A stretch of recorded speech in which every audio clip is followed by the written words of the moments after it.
Warning: this podcast is hosted by two brain-dead idiots with zero filter.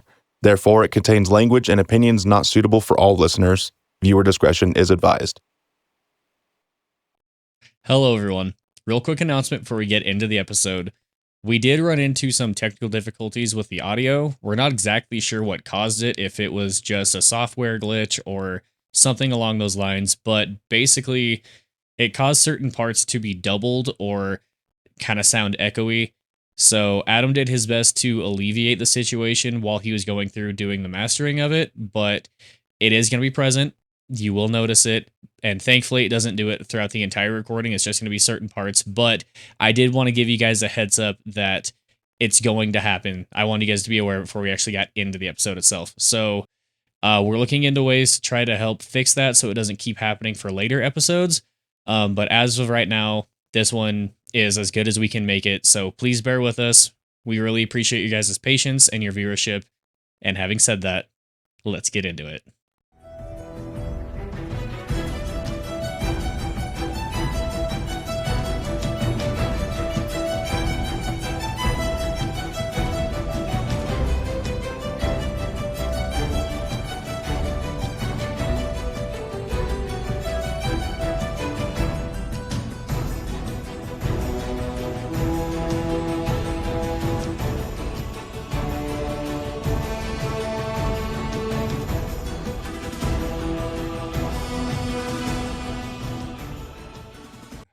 Hello, everybody. Welcome back to Virtual Tavern, a podcast where we talk about all things sci-fi fantasy. Fuck, it's going to be a long one. That's what she said. Joined by Hunter Chambliss, Nathan Taylor, and we are not finishing up, but we're getting really close to the in end. the bust. Yes, Hunter. We're going to fin a bust on this Lord of the Rings. Damn. We are getting close to the end of our content coverage of Lord of the Rings, The Return of the King, Extendo Cock Edition. And we haven't done this in quite a while. Yeah. This is the first time we've recorded a fantasy episode in months. Yes. Technically speaking. We had to refresh our memory and pull up the old episode. Where the fuck did we leave off? Yeah. Where exactly was it? But we're 2.5 hours into the film. We still got 2 hours of fucking footage left. So probably 4 episodes. We can get that done in one episode, right?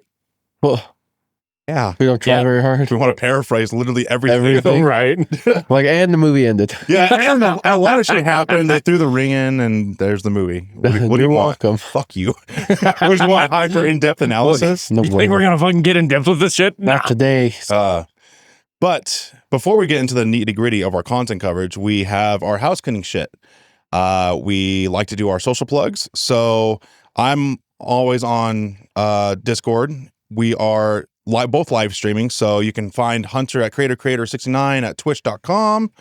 That's how you say it, right? Twitch.com. Okay. Yep. And then you can, of course, follow the Virtual Tavern page where I do all my live streaming. I'm going to be live streaming Cyberpunk here shortly. But go ahead and check us out there. We're also covering Cyberpunk, which is pretty cool. We're getting really close to the end on that one. Yeah. We just hit the point of no return. But I mean, Tower. Yeah. we do have Meet Hanako at Embers. Yeah, we do have a bunch of different side quests that we can do. We still have to do the episode on all the romantic interests. Yep. And then we also have Phantom Liberty to cover, which is another fucking 40 hours, 50 hours of gameplay. Well, we're going to do the base endings, and then we're going to jump into Phantom Liberty. Okay.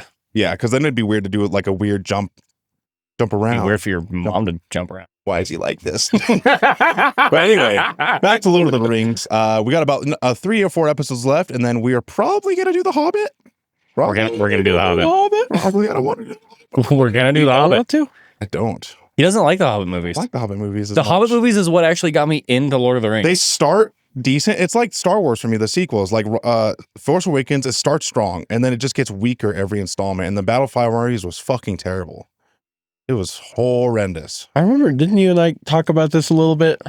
Probably. During our fucking big, random video game / other stuff podcast? I probably did. Remember, this isn't new to me, but I'm still not fucking happy with your opinion about it. It's okay, I'll die on this hill. And while everyone cowered, I died with my honor. But anyway, back to our content coverage. Before we get into that, we have our house cleaning shit. So we're on YouTube, we're on Spotify, we're on a bunch of different social media and streaming platforms. So go follow us. Both of us to Twitch streaming. What's that? Yep, like we both Twitch stream. We have our TikTok, which is virtual_tavern_podcast. Yes. I'm going to be working on getting some shorts uploaded from the most recent video, and I'm going to try to get some clips from here as well, just so that we can get some more, more people coming in from different avenues. Fuck yeah. And and last thing we do, I think, is our email. And I know we have an email. We do have an email. So we got an email from King Ray Steele. Subject: here is your email, you beautiful little bitches. For like fucking 10 lines. No, it's one line. But also, I wanted to ask you a few things. One, have you guys ever done like a challenge mode or thought about it and play with each other's play style? Oh. No. And two, are you guys going to be looking into a game called Light No Fire? It will be coming out on Steam. Why'd you use a U?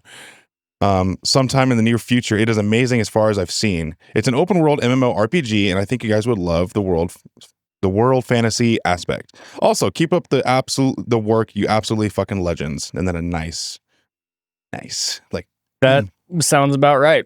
To answer your question as to why he had a fucking U that probably wasn't supposed to be there, he's illiterate. Oh, I think he did it on purpose. Like, are you coming? Like, yeah, a U in the coming. Yeah. Oh, yeah, that's exactly what he did. That's why he did it. That's why I laughed when you said coming. I was like, and you're like, I don't know why you use the U. I'm like, I do. But to answer the first question, no, because it's weird. For a game called Cyberpunk, I actually don't like using the cyberware very much. I like to dick around with katanas and pistols and throwing knives. Like a fucking cyber ninja, like using Sendevistan, going and cutting up everyone and then throwing knives and shit. Yeah. I've actually never dicked around with the cyberware. Yeah, meanwhile, I don't hack nearly as much as I used to. Like initially, my playstyle was I could just fucking take cover. I could win entire firefights, not have to fire a single bullet. I would just use my quick hacks and things. Nathan, you played Cyberpunk, right? Yeah. What was your playstyle? Shooting the motherfuckers. I never made enough credits, Eddies, to fucking really get into like the cyberware. So was this back in the day, like old school Cyberpunk, like before the big updates to gameplay? I think it was. Oh, damn. So that's kind of how I was when the game first released. I didn't really fuck with the cyberware at all. I just chose a gun I liked and then fucking raw dogged the whole game. Yeah, that or sometimes I'll get a little into melee. Yeah. Like Sasquatch's hammer. Oh, the one that prevents you from sprinting? Just giving people the beef. Yeah. I just got that one. Yeah, from the animals guy, right? Yeah, from Matilda Rose. Yes. So my playstyle now it's mainly like a stealth silence pistol kind of build with a little bit of quick hacks. Yeah. Like most of the time I'm just being a fucking sneaky little bitch shooting people in the face. Follow snake ass motherfucker. Goddamn right. Fucking exclamation mark. Snake.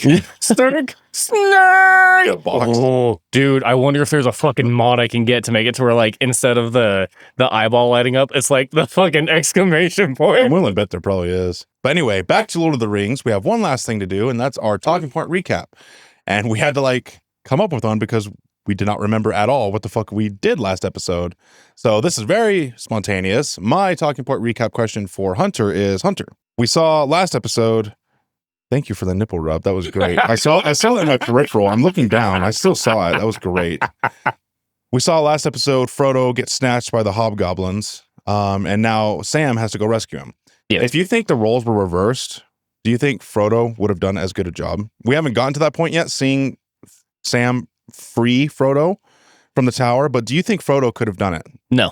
Why? No, I think because Sam has he is a lot more he has a lot more confidence in himself. Just built different. And I mean kind of, yeah, like there's more, I guess in my opinion, there's more loyalty when it comes to Sam. Yep. I feel like especially with Frodo having the ring for as long as he did, it would make it to where like he'd be more leaning towards trying to just get away. Like, you know what, he's too far gone, like fuck this, and just abandon him. Like I don't think he'd even fucking try. Well, if they did take the ring, I guess in this scenario, like he still has the ring, so he probably succumb to the greed and be like, "Fuck Sam, adios." But, yeah, but if say Sam still took the ring and somehow got captured, yeah, like that would be Frodo's motivation to go free Sam. Yeah, no, it wouldn't be. I want Sam. It's I want Precious. Yeah, But I, in my opinion, I still don't think he's got it. He don't got the gonads. He's No. not Sam. He's not that guy. No, Sam's just, like I said, he's built different. Like Sam's a Chad. the Giga Chad. Little fucking Chad hobbit. But my talking point recap for you is Ooh. we got to see a lot of really cool shit happen, from us getting to interact with the ghost armies, or the ghost army rather, Yeah. to also seeing just like the vast scale of all like the Urukai and shit going to Minas Tirith. Yeah, the big ass army going to the walls and shit. Yeah. Out of everything we saw from last episode, what was your favorite part? That's kind of difficult. Like, Yeah. did we get to the part yet where they're breaking down the door with the battering ram? Yes. Big wolf's head battering ram. Yeah, I Yep. think that was my favorite part in this segment. And the next segment, we haven't got quite in there yet, where they actually breach the door, and the Gandalf's like, "Your soldiers are Gondor, no matter No. what comes through those gates." That was last episode. They breached the wall on the They last. braced. Yeah. Then that's my favorite part, when they breach the wall. Gandalf's like, "You will stand your ground." Fucking troll. The wolf's head comes in, door opens. There's 4 or 5 armored fucking trolls. Like, oh shit! Just gnawing everyone. You can see fucking Gandalf's face like, oh no. Like, take it back, sorry, time. He's like, Oh fuck, that's way worse. So my favorite part, it's a really short little bit, but it's when they're trying to like it's Legolas, Aragorn, and Gimli, and they're trying to like warn the dudes coming in on the ship. I can't remember what the fuck they're called right now. The Corsairs of Umbar. Yes. Legolas is gonna fire a fucking warning shot, and then Gimli hits his fucking bow to kill Peter Jackson's character. That was in that section? Yes. Yeah, Peter Jackson's. Did you know that Peter Jackson does 3 cameos in each movie, really? or 1 each movie?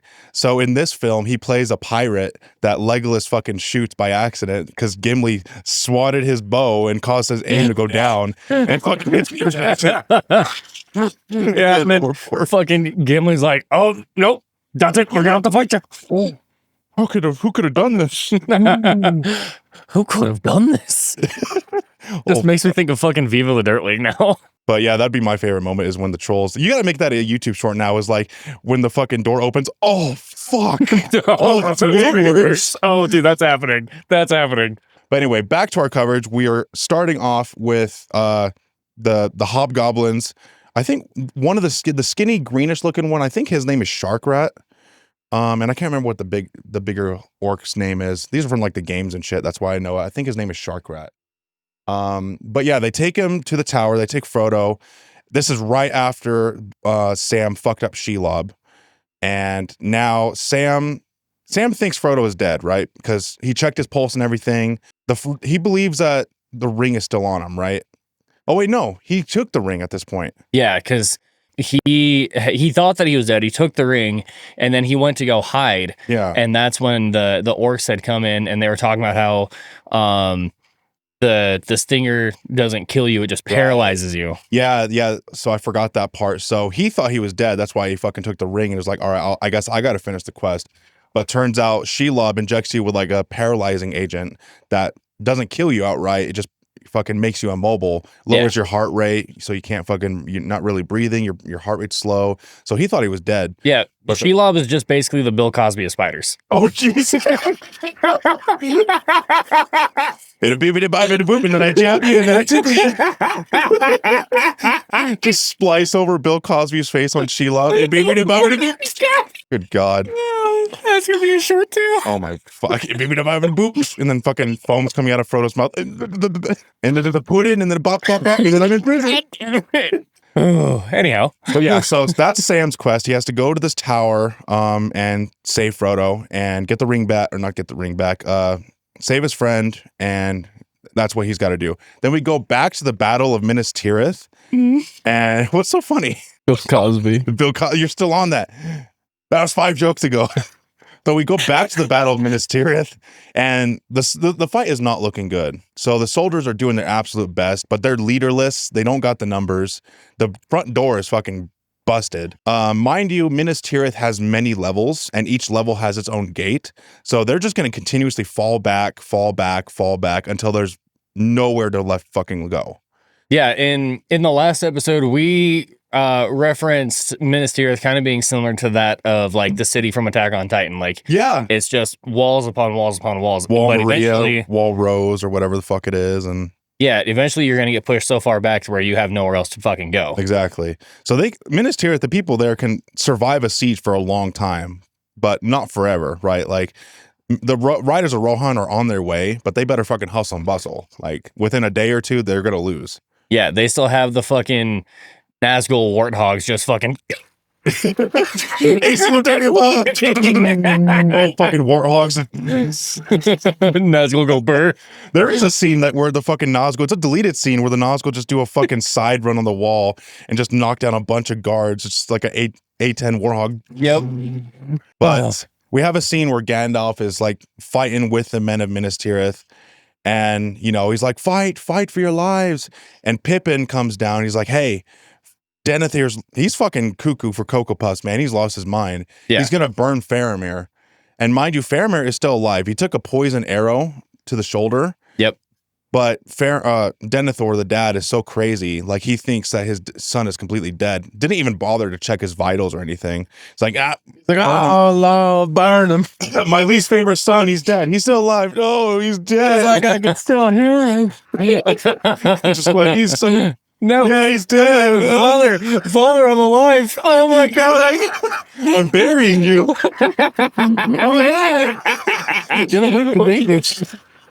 You're waking up Uruk-hai. Denethor fucking burning his kid. What are you doing? I'm alive. I'm burying you.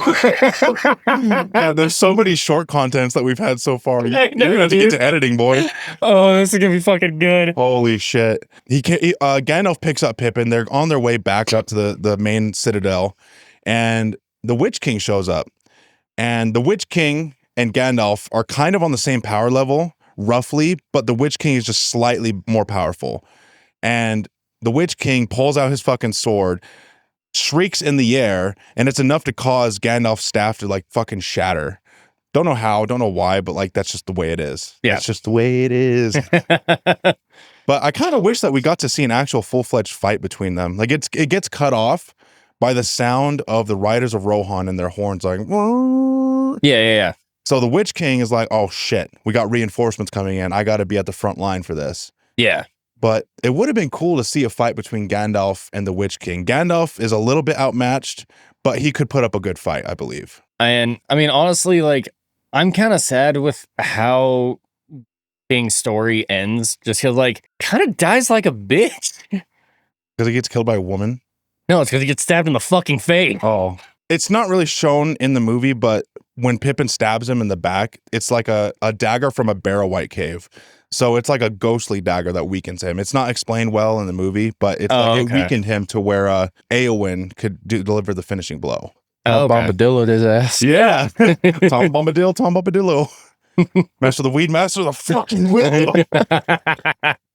But here we have the GOAT, Bernard Hill, the king of Rohan, shows up with the riders of Rohan. We got Mary with Éowyn? Mm-hmm. Yeah, Éowyn. I was like, Éowyn, there's Éowyn. There's only 2 females in this fucking franchise. So we got one of them's Frodo. Yeah. And I love this. All the orcs. I think this guy's name was Gothmog. Yeah, the white orc commander. He's like, form ranks, you maggots, form ranks, turn around. There's fucking an army right there, turn around. This is one of the greatest fucking scenes in the whole trilogy. It's like, arise, riders of Theoden, getting ready for the big battle charge and everything. Yep. It's just so fucking hype. So we got 6,000 riders. We got Éowyn pretending to be a rider of Rohan and everything. Yep. I got a question for y'all. Do you think... Because before the Mumakil show up, the fight is actually going really well for the riders against this orc army. Mm-hmm. Do you think the riders of Rohan could have like killed all the orcs there? I don't know about all of the orcs, but a good like majority of them, yeah. Yeah, because before the big Mumakil show up, the big elephants in the next scene that we'll see in a little bit, they were fucking shit up. Like I think the numbers were there's 100,000 orcs on that field. Yeah. Versus 6,000 riders. So you got to think like maybe 20,000 of them are inside the castle, inside the city right now. So maybe 80,000 are still out there on the field. True. So like roughly 6,000 riders versus 80,000. Even though cavalry versus infantry, that's no contest, but still numbers play a factor in Oh that. yeah. I mean, especially because like you're having to depend on an animal to be able to keep pushing forward. Like eventually that bitch is gonna get fucking tired from doing circles and having to run over fucking bodies and shit. Yeah. I think the riders could have killed like at least half of that army before they all fucking succumbed. Yeah. So we got the big ass charge and everything, the awesome ass music, one of the greatest scenes in the whole trilogy too. And you gotta think like this is 2006? Was it 2006 or 3 when this movie came out? I believe it was 2003. Let me fact check that. But you gotta think like this is really good fucking CGI for early 2000s. And that was with like limited CGI being really used in these films because they've like Peter Jackson, when it came to the original Lord of the Rings movies, like he wanted more practical effects, like so like why all the orcs and the Uruk-hai look the way that they do rather than like what we see in the Hobbit movies. Yeah, so it was 2003.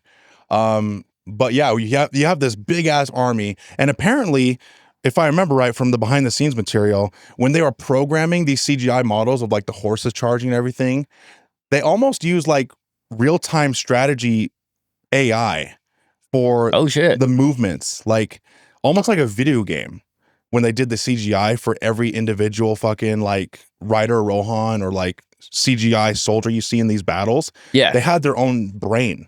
So it was essentially a big strategy game rendered and looked like film, which is, I think is cool. Like they fucking created almost miniature brains for these armies. Like they had their own logic behind them. Yeah. It wasn't just drag and drop, like creating the fucking digital backgrounds and everything. They had their own brains. That's why they look like realistic battles. Which is really fucking cool when you think about it, like, because it's like you said, it's not just copy and paste. It's Jesus fucking Christ. I forgot he straight up pours the oil on himself. He pours the Diddy oil on him. So after the charge of the Rohan soldiers, we have Denethor pouring the oil on top of himself, and he's standing over the funeral pyre with his son right there. And Faramir's reacting to it. Like, at this point, you're just committing murder, dude. You just want to kill your son. Yeah. You just want to go out in a blaze of glory. But he's doing, like, a ritual suicide. He's, like, trying to, like, Jesus himself, you know? Like, he's, like, next prophet, whatever. Before he was able to light the fire, Gandalf rolls in with the horse and Pippin on it. And this is an extended scene. He says, "You may triumph in the field of battle for a day, but against the evil that has risen in the east, there is no victory," and just throws down the fucking torch. In the original version, he just looks at him and, yeah. He doesn't say that whole line and the whole speech. Yeah. I've always had a little bit of a problem with it. If they're both drenched in oil, wouldn't they be engulfed in flames instantly? Not the 10 or 15 seconds. I don't think they engulfed the wood in the oil, though. No? I don't think so. Well, I mean, it does. He did say.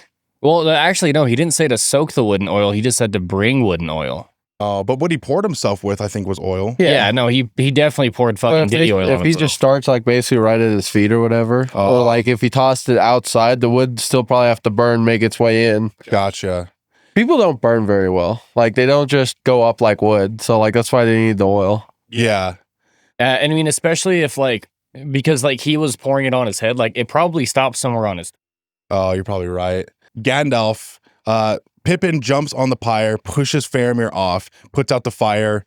Denethor's like, "You will not take my son from me."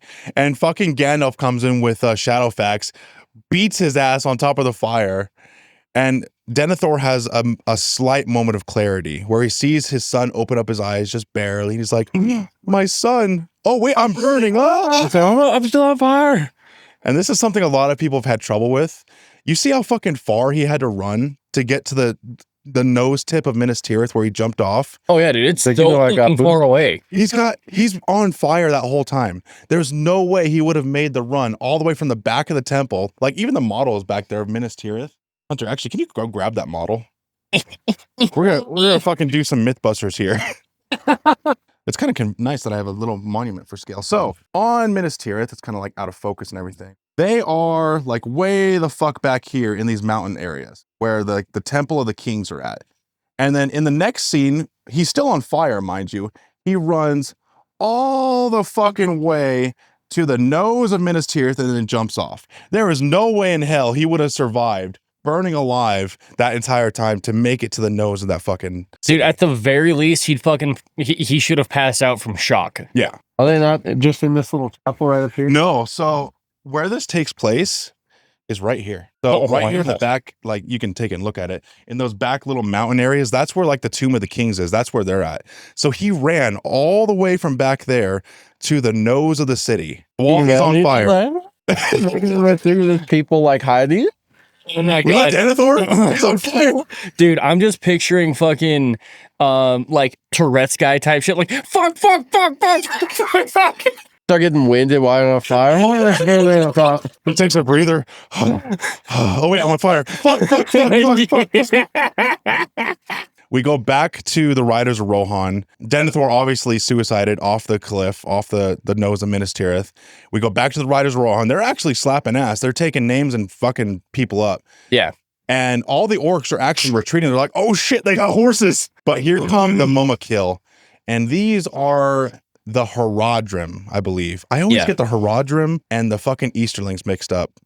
I'm pretty sure these are the Haradrim, and then the Easterlings are the ones that are like in the red fucking like velvet shit. In like the gold and red armor. Yeah. I mean, I could be mistaken, but I know that the last time that we had to talk about those two factions, we kind of had the same fucking discussion. Like, I don't remember which one is which. I would hate to be a guy on a horse have to go charge a giant elephant.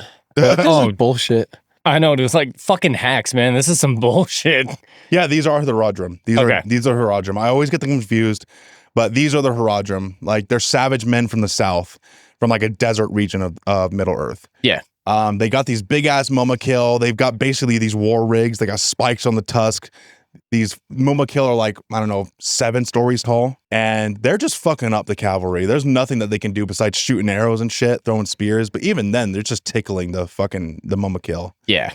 The Riders of Rohan, they formed the line again. They charge, but they're just getting mollywopped. There's not really a whole lot that Theoden and his army can do. Yeah.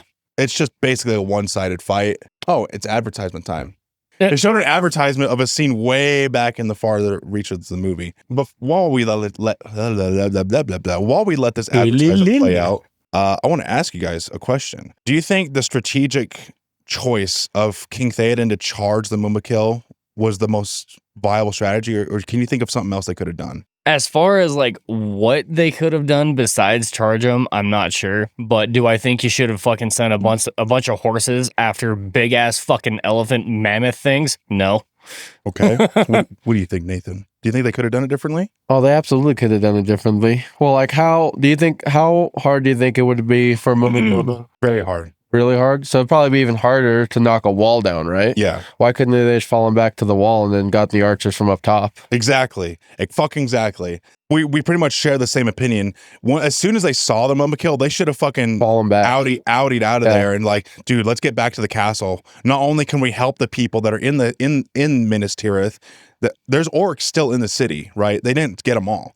There's still couple thousand orcs that are attacking the city. King Theoden could have taken his whole army, go back into the city, kill all the orcs that are harassing the citizens there, and then fortify that bitch. Like basically reinforcements. And then the Mumakil, they're not going to go over the wall.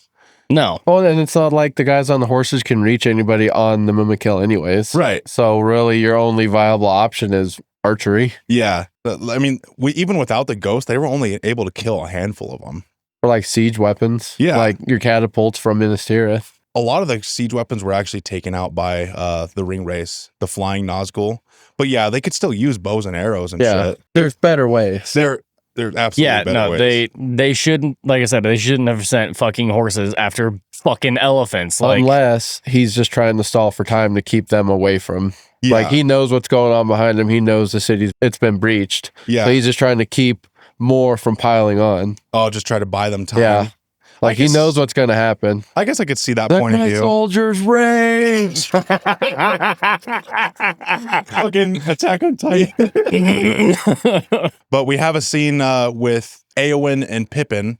Éowyn's a fucking badass, going ham on the Mumakil, takes a sword from a random orc and is slicing like the Achilles heels of the elephants, which is really all you can do. It's just ankle biter. Yeah, right. Like there's not a whole lot you can fucking do to something that's that size with just like a simple blade. Like you need something bigger. Yeah. I mean, you can look at how many fucking bow, like arrows it takes to bring one of those bitches down. Well, the thing is, like, arrows are better for piercing than swords, right? Then why is a sword gonna cut through its flesh? I think probably the same. You think so? Well, like how tough is a fucking elephant's hide? pretty tough. Is it? Yeah. Oh, and then chainmail stops swords, but bows pierce right through chainmail I guess you got a point there. because it's a lot less having to go through. Yeah. And those things are just porcupine with fucking arrows, but she manages to chop through them with the sword like it's nothing. Yeah, chainmail's more for slashing attacks. Yeah. But this We had this discussion last time. did we really? Yeah. So this is actually an extended scene where Éowyn goes and helps out King Theoden. King Theoden's getting bum rushed. He's on his horse and everything, but there's like 5 or 6 orcs nearby. And Éowyn notices that her father's in danger, so she goes and helps him out. And Theoden is like, wait, do I recognize that person? Because he can't really tell. Yeah. Yeah. Sorry, Dad. No, you don't know me. You don't know me, Dad. I mean, Nope, never seen you. That's my daughter. No. Oh, it was like, oh, never mind. You have a mustache. It's like, you got me. My daughter doesn't have a mustache. Then we go to a quick scene where Gothmog, the chieftain, this is another extended scene where he starts fighting Éowyn. That wasn't in the theatrical release. And this is now we go back to the soldiers of Gondor. We were just talking about this, how there's multiple levels and multiple areas where they can just hold up and defend.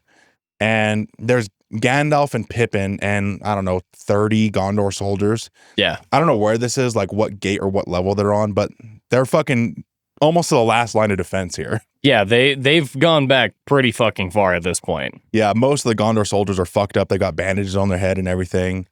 Pippin looks at Gandalf. He's like, dude, we're fucked. Yeah. I didn't think it would end this way. And Gandalf, he can be kind of a dick to Pippin, but in this moment, he's actually kind of nice. He's like, death? No, the journey doesn't end here.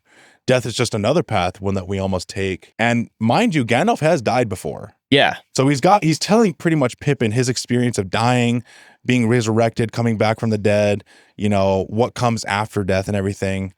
And he tells him white swords and a swift sunrise, a far green country, you know, and I forget what else he said. And Pippin says, well, that's not so bad. No, it isn't. I will say in the scene, Gandalf is looking a lot better than the last time we saw him, because when he went to go check out Denethor trying to burn himself and Faramir, I don't know if you guys noticed it. Oh, like the underside of his eyes were fucking like super fucking red. He like, looked baggy. Yeah, they were fucked up. Yeah. You got a good night's sleep in between shooting. We got to think they were fighting all through the night. Yeah.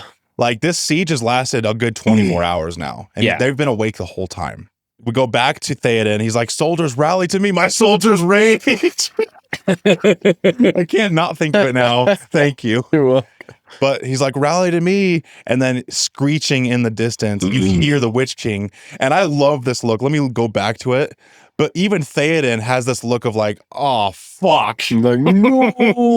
If I can- Oh no, that's way worse. But Theoden just has this look of like, oh, fuck, are you shitting me? The Nazgul comes in, grabs King Theoden's horse, throws it around, and then fucking the horse falls Just on muscle Theoden. man's and Pretty much like, woo, woo. Okay, here it is. Rally to me. And he's like, what is that? Oh, fuck, that's way worse. The horse gets thrown around like a rag doll, like, woo, woo, muscle man. The horse falls on him, and you got to think, horses are heavy. how much does a horse weigh? Like 1,000 pounds? They're pretty fucking hefty. Yeah, Like they're 1,100 pounds? at Small least- ones. Really? Yeah, like a big one, like a Clydesdale or something like that. So this Those horse, are probably fast, so we'll go like, well, like maybe Yeah. 1,500 pounds, but that Give or broke take. his fucking, everything down below his waist is just shattered. He doesn't have a penis? His penis is oh, shattered. that's terrible. Oh no, I broke my pee-pee. But you gotta think, like 1,500, that's like a hydraulic press just going right on your pelvic area. Just Yeah. everything's gonna get crushed. You're gonna bleed out internally. Yeah, so he's fucking stuck there. And then Help me step, bro. the fucking Witch King's just riding on the back, and he's like, feast on his flesh. So the Nazgul's just like slowly crawling forward, like, ooh, little, as he said about fucking Shelob, little snacky snack. Little snacky snack, and Thaden's like, oh fuck, that's way worse. Yeah, so like a thoroughbred racehorse is about 1,000 to 1,200 pounds. And looking at those horses, they're definitely a fair bit bigger. Because you want a big beefy horse that can hold gear and stuff like that too. So you're looking at probably 1,500 pounds. Yeah, and Rohan is like the land of the horse lords. Like the horses. Yeah, are so gonna they be got fucking straight big. beefcake horses. Yeah, so that's probably 2,000 Couple pounds. buff horses. Their horses are like fucking Stewie's pig that he fucking bred for the. Are those pigs? What? You don't know about Stewie's pig? Oh, Okay, so there's an episode of Family Guy, side tangent, where there's like this fucking, I don't know, county fair or something, and Stewie breeds this pig to where it's like guaranteed fucking blue ribbon winner. And it's just this big beefcake fucking pig.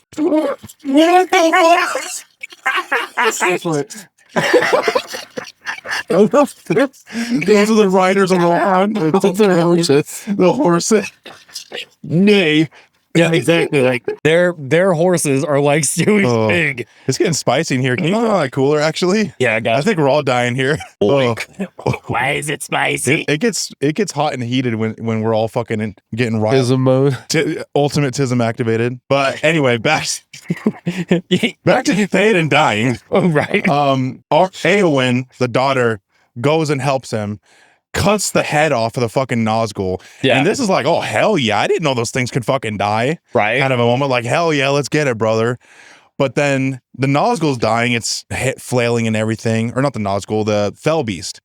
The things that they ride. Yeah. Here comes fucking the Witch King. He's like, hey, you're dead now. Just rising from the wings of the Fell Beast. He's got this big ass oversized mace and his long sword. Flail dog. You're right. You got me there. As a Dark Souls player, Right. it's like, let him fuck it up. He's got this big ass flail and his longsword, and he's just fucking beating the brakes off of Eowyn, smashes the shield into a fucking million pieces. Yep.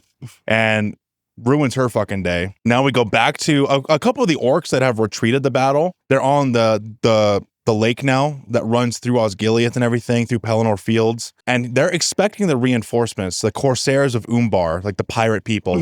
Yeah. And who's on these fucking boats? It's gonna be Aragorn and Gimli and Legolas and ghosts. Ghosts! Oh my fucking god. But the orcs are like, about time, you pirate scum. There's knife work that needs to doing. And the trio get off the boats, and the orcs like, hey, what the fuck? You guys don't look like pirates. And Gimli's like, there's plenty for the both of us. May the best dwarf win. Because him and Legolas are going to play their kill count game. And then here comes the Ghost Army, the biggest Deus Ex Machina ever. Yep. Do you guys remember? Maybe you don't remember because you guys never read the books, right? Originally, on these boats, wasn't the Army of the Dead, I believe. It was the Dunedain, the race of people that Aragorn belongs to. Like the Rangers, there's few of them. Like they're the last descendants of Numenor. Yeah. Originally in the books, I think it was the Dunedain, like these Rangers from the north. What Aragorn is. It wasn't the Army of the Dead. Interesting. I can't remember where the Army of the Dead falls into in terms of the books, because Return of the King I've only read like once. But originally it was a Dunedain. I mean, I'm just impressed that you read. Thank you. Uh-huh. That's sweet. Anyway. But we go back to the Witch King, and he's choking Arwen, and she's like, harder, daddy. And this is where Pippin stabs the Witch King in the calf, or somewhere in the back, Yeah. with the barrel white dagger. That is not explained in the film very well, but it's a barrel white dagger, which is why it affects spectral beings so much, like the Witch King. Yeah. And made the Witch King weak enough to where Eowyn was able to get the finishing blow right in the face hole. Now, while I did say he dies like a bitch, I do want to point out that his death scene is neat. Like how he actually fucking dies, like watching his fucking head crumpling on itself. It's like explosive implosion. You just Yeah. like, Oh, it's the submarine. And he basically becomes, oh my the Ocean god. Gate. Ocean Gate. It's because they were using an Xbox controller. But That's yeah, a like real tragedy. when That you happened. when you think People about died. it, like essentially his head became like a fucking black hole, and it just started sucking everything into it, kind of like my mom. Oh, Jesus. We go back to the Battle of Pelennor Fields. Everything's in full swing. Some of the orcs have come back to the battle after they said, oh shit, we're actually winning this shit again. Yeah. So the orcs have entered in. You've got the Ghost Army now, which the Ghost Army is just the ultimate fuck you weapon. They can't be killed. They're Yep. invulnerable. So the battle is won at this point. They climb over the Mumakil and everything. Yeah. Legolas has this badass scene where it can be kind of interpreted as goofy, like he grabs the horn and goes up. The Hobbit movies kind of do this too. I was going to say, this isn't nearly as bad as what we see in the Hobbit movies where the bridge pieces are falling. It's not He's that bad. fucking just jumping across it. Where he Like, defies gravity and jumps on the falling debris. yeah, he pulls a fucking Mario. But he climbs on top of the Mumakil and he's like 16, 17. He's killing the guys. And I love how one of them just charges his ass with a spear. He just falls on. What did you think you were going to do, little bro? Right? He's like, I got him, guys. Oh, Leave this to me. You should have left it to me. Oh no, that's way worse. fuck, that's way worse. But Legolas goes up to like, so each of these Oliphants has like a war rig on it. He goes up to like the strap so they're on the side, pulls his knife, and is able to cut the strap off to where everybody on is like, oh shit, hold on. Cause everybody on the crew to die. Oh no.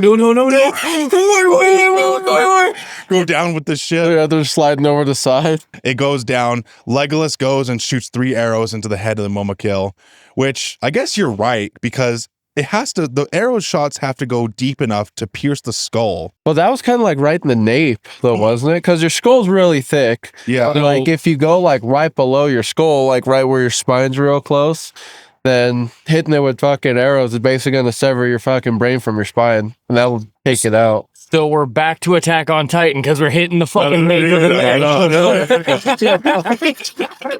It's basically Attack on Titan with extra steps. My soldiers rage, cutting the nape of the monsters. Oh my god. My soldiers rage. Wall Maria with the fucking multiple levels. Yeah. No shit. Attack on Titan's like, can I copy your homework without, just make it not Just so don't make it obvious. Just change up some of the details. That's fine. Jesus, Minas Tirith's like, can I copy your homework? Yeah, here's Wall Maria. But Maria. is it Maria? It's like you're saying Walmart. Maria. It's Maria. Maria. Have you ever met somebody named Maria? No. Yeah. God forbid you read some more. You don't have to do this.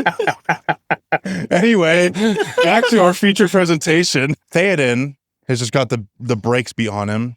He's fucking He's got a horse on him. Why are you like that? Why is this me? His entire lower half of his body is completely crushed. Like we gotta assume he's bleeding internally and everything. He's fucking donezo. Yeah. Eowyn is going over to him, consoling him. They're just having this nice little farewell and everything. He's like, my eyes are going dark. Death scene. And this whole time, especially in our Two Towers coverage, we were talking about how Theoden is always trying to like live up to this image of his ancestors. Like mightier kings before him have existed. Yeah. So he's always struggled to like live up to like the Theoden name. Carrying the pressure. Exactly, like living up to his family lineage of being the best king it can be. He's always comparing himself to like his forefathers and the greater kings of the past. What are you laughing at? It's a really stupid joke I just made in my head. Trust me, it's not good enough to go on the podcast. Okay. Keep going. Now he feels like in his dying moments, at least my interpretation is he can die with honor. Like he died as a king of Rohan. He led his people into battle, and he feels like he can go to his forefathers with his head held high. Yeah. Basically go to Sovngarde. I mean, basically, yeah. But they're having this nice little moment and everything. Eventually his lights give out and he looks at Eowyn and just like death gurgle.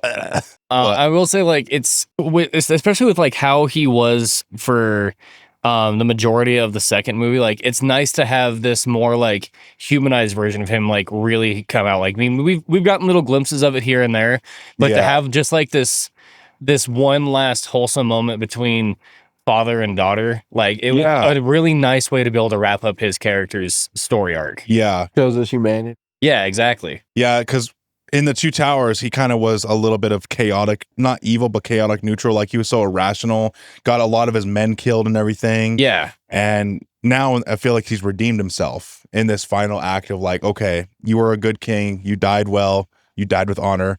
Like, salute. You get the Viking funeral. Yeah, he went from being a Freyaden to being Theoden.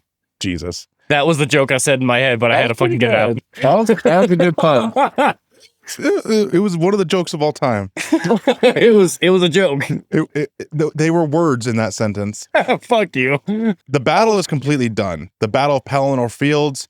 The ghosts have just mollywopped everything. There's nothing that the enemy can do. It's an ultimate trump card. Aragorn is now approached by the ghosts, the king of the dead, and he's like, release us. Because remember, the ghosts are only fighting this battle because Pay back a debt, right? exactly. Yeah, the reason why they're cursed with undeath is because they broke their Their loaf of bread. Their oath.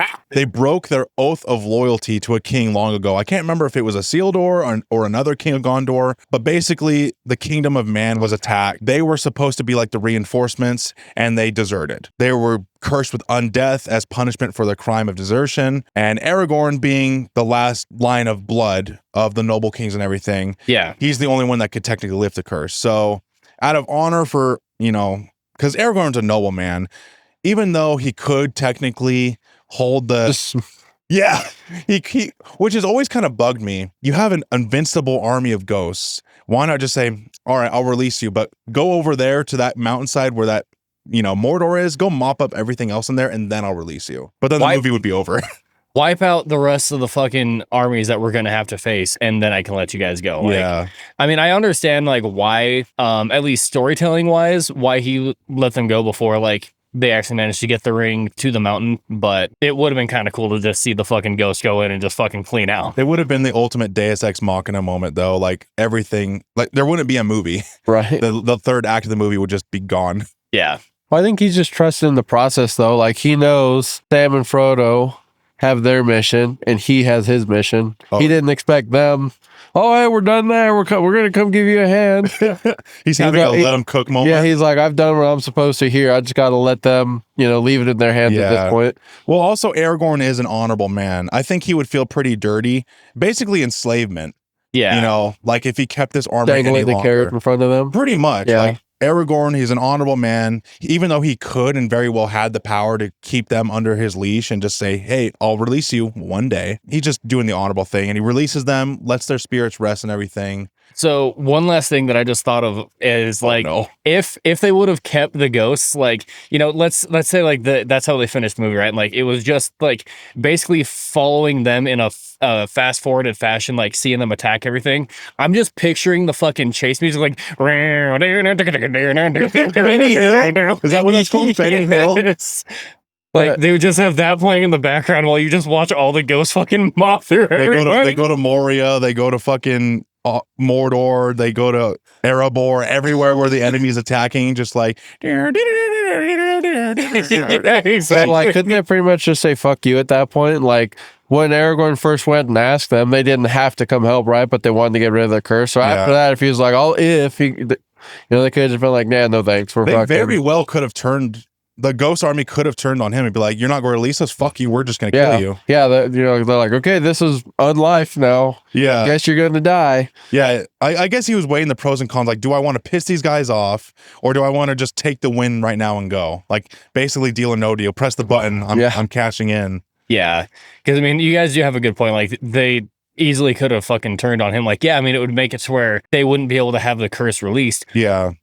But also the guy that just fucked them out of the chance of it is dead. So Yeah, basically, how long have they been living like that anyways? Yeah. Probably a couple 100 years at least. So they're like, fucking, whatever, Like- I guess. I don't know. Something amazing. I guess. Something amazing, I guess. This is an extended scene, and I'm going to turn on the audio just so you guys can hear this, because I'm willing to bet you guys have never heard this before. This is Carl Urban's character.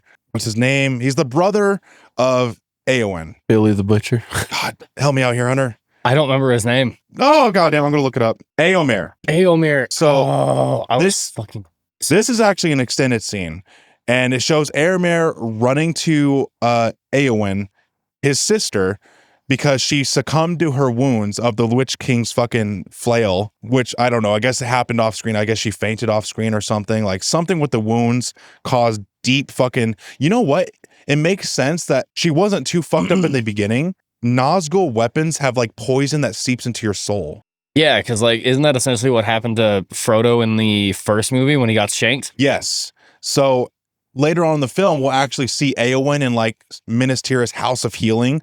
So they probably use herbs and a mix of like sorcery to heal her. But it makes sense that she was feeling fine, you know, because she was able to crawl to her dad and, you know, say her last goodbyes to her dad. But off screen, she must have fainted and succumbed to her wounds because her arm in later scenes looks like it was poisoned with like black poison. Well, you can see when she got hit and it broke her shield, she's holding it. Yeah, I turned the audio back on. Carl Urban should have fucking deserved an Oscar for his performance right here. Sadly, it was in an extended scene, so it didn't count for anything. Just that sheer fucking look of horror, because he doesn't know that she's still alive. He thinks that she's dead. Yeah. Laying right next to his dead father, too. Right. Laying next to the king. So he just lost his king, and now he just thinks that he lost his sister, too. But later on, we'll learn that it was a fake out and everything. So this is actually the Minas Tirith House of Healing. They use medical herbs and sorcery. I think this scene was in the base film, if I remember right. You know, if it was Game of Thrones, not only would he lost his dad and his sister, he would have lost his lover too. Oh, Jesus. And yeah, if you look at her arm, it's got like all these black marks on it, almost like there's poison seeping into her body. Yeah, like you can actually see it going through her veins. Like, well, it almost looked like the same design as the Witch King's flail. Yeah. Like all the big fucking spines when it hit and went through her shield. Mm-hmm. And it's kind of neat that Aragorn is the one to heal her, because if you remember, when Frodo was pierced by that Nazgul sword in the first movie, he was the one to kind of help stave off the poison with, you know, herbs and stuff.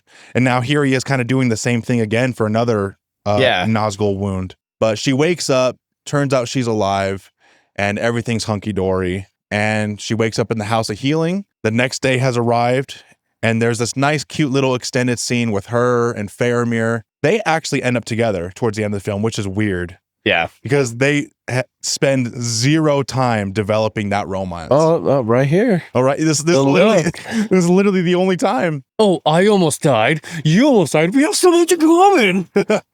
And then Pippin is still looking for Merry on the battlefield. Pippin knows that Merry is somewhere on this battlefield, but this battlefield's like fucking miles long. Huge. He eventually does pull off an orc. Turns out an orc had died on top of him. Yeah. Pippin carries him up, and Merry's like, "Are you going to leave me?" "No, I'm going to look after you," which is kind of a nice little character growth moment, because usually Pippin is the one fucking up.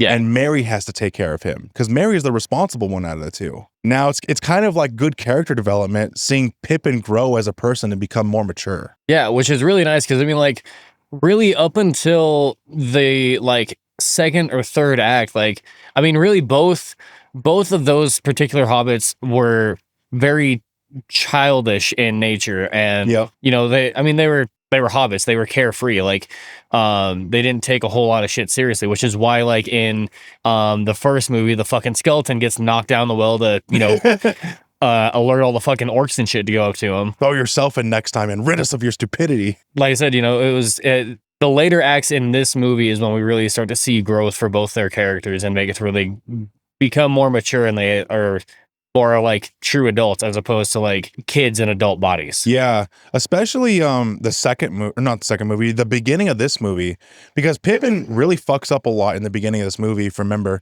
where he cannot resist temptation and looks into the Palantir, the little fucking spear ball, looks inside of it, which ended up actually helping the good guys more than it hurt. But really, he took a big ass risk, fucking was an idiot, and now they had to send him off. In the beginnings of this movie, Pippin was fucking up a lot, so it's good to see his character development being more mature, and, you know, he swears fealty to Denethor and everything. He's trying to be more responsible, and then towards the end of the film here, he's looking after his brother, and like, it shows character growth, which is cool. Yeah. I think we talked about it. There's a lot of good character development in this trilogy. Like, a lot of characters start off one way, and by the third film, they've completely transformed. Another example is like Legolas and Gimli, the elf and the dwarf. Like, they fucking hated each other. Racist. Yeah, they were racist as fuck. They were so racist. Like that pointy-eared elf princess. But towards the end of the film, they look at each other like, "You ready to die for each other? Hell yeah, man, I got you." You have to toss me. Wait. Don't tell the elf. Tell the elf. I mean, honestly, I feel like the only one that doesn't really grow is Frodo. He's kind of the same all the way through it.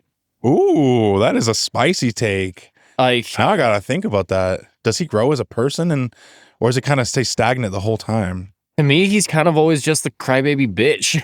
That's actually going to be a perfect place to stop. We hit our 1 hour mark and we've finished the Battle of Minas Tirith. Now it's like this is basically the beginning of the third act of the film. The next scene that opens up is going back to the prison tower where the orcs took Frodo and everything, and we'll get screen time there. But that was the Battle of Minas Tirith. We lost our king. We lost our boy, Bernard Hill, twice. Dude, I wanted to make the joke when he fucking died. Like, oh, hey, we got to see that later on. Yeah, the Titanic fell on him and crushed his bones. That was his horse's name, Titanic. I feel like with you guys saying that Frodo didn't have a lot of character development, if he had what it takes for them to all think he should take the ring in the beginning, did he really have to change, or did he just have to stay true?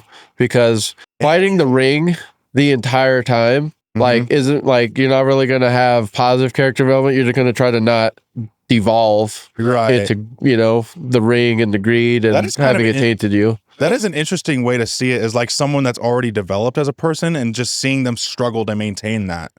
That's kind of it. Especially against something as corrupting as the ring. Yeah. It's a fair point. We do start to see him kind of start to lose his shit. Yeah, like right towards the end, he just starts, like, it's finally eating away at him. You don't really have character development. He kind of goes back and, like, all the stuff he'd been fighting off up until then starts finally eating away at him. Yeah, he's at the finish line. Ring is over the fire. Yeah. And then he fumbles.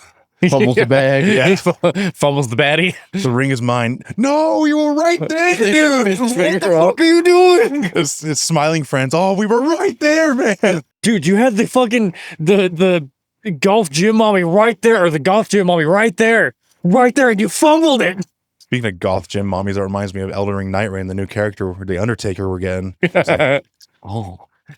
But anyway, that is going to end our episode of Lord of the Rings, The Return of the King. How much time do we got? We got an hour and a half. So probably at least, I would say probably two more episodes and the long finale. Probably no, because we do an Two- hour per, huh? Yeah. Roughly. Yeah. Probably 2 episodes, and then that last episode can just be a little longer. Yeah, because I mean, like, a good portion of that last, like, 25 minutes is going to be end credits. Yeah. And especially with it being the Extendo Cock edition, like, And the 5 endings. Just a novel of credits. yeah, it's just going to be fucking, like, pretty much 30 minutes of, oh, here's all the people that worked on it, and here's all the additional shit. Yeah. And I don't even know who the fuck Here's people are, but people throw work up for there. the additional shit. Which the credits are a piece of work in their own right, too. Like, Yeah. the artwork illustrations and the songs, like, the credits are... But... So do we need to do an episode on the credits? Oh, you're the first person I've ever heard appreciate credits. Have you ever seen the credits for these films? I You're haven't gonna. watched single credits for anything. Going to. I've saved back for Marvel movies, but I didn't actually watch the credits. I was just waiting for You're the gonna love these credits after so credit hard. scene.